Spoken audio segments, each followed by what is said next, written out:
my next guest is the author of the Dear Martin novel series, partially inspired by the real-life events involving the shooting deaths of unarmed African-American teenagers. Tonight, author Nic Stone will be speaking at an event with the King County Library System about themes in her books and stressing the need for equity, accountability, and empowerment in reshaping our society. Nic Stone joins me now. Thank you so much for being here. Thank you for having me. Yeah, so first off, talk to me about how you got started writing the Dear Martin series. I started actually with other books, and I sent them into publishers. I really wanted to write a book and be published, but the things that I was writing before just were not resonating with the publisher, and so they gave me some time to come up with a new idea.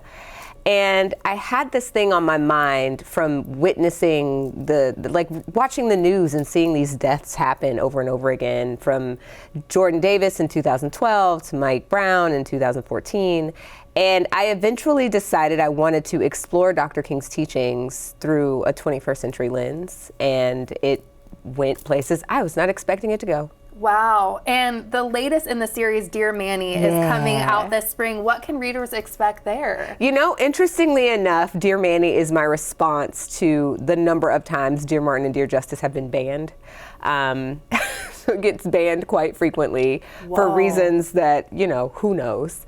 But Dear Manny is from the perspective of a completely different character. So it's the same ideas, but presented from a different point of view that I hope will help people understand the same things that I've been trying to express in the other two books. Yeah, and you've been quoted saying we must deconstruct the world as it is if we are to build a better one. So what do you hope when you say something like that, that we're all taking away from that? I really want us to understand, for people to understand that, like, we need each other, right? Like, we can't progress, we can't do anything well without one another. I've been talking to a lot of people lately about how they feel like they are lacking in trust of other people. And I point out, like, no, you're not. If you're driving a car, you're trusting that everyone on the road is going to follow the laws of traffic. If you are going to a grocery store, you're trusting that the people around you are going to let you move through the aisles. So, like, trust is inherent to being a person.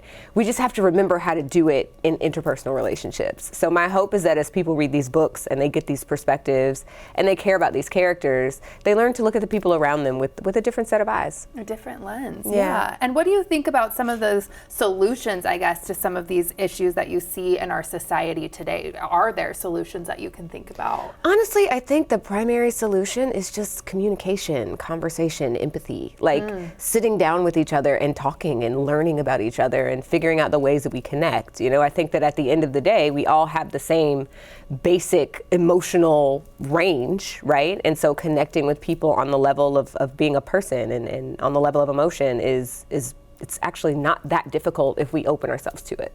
Wow. And what are you going to speak about with tonight's event? What can people expect? You know, it's an interview, so you can expect me to be asked questions and to answer them on the spot. And I love things like that because they tend to create the sort of atmosphere where people are getting exactly what they need, as opposed to me talking at them. So I'm just excited to be here. I can't wait. Well, thank you so much for being here, and we're so excited about your event tonight. A pleasure. Thank you for having me. And just a reminder, you can hear Nic speak at a free event with the King County Library System tonight, Thursday, January 30th, at the Carco Theatre in Renton.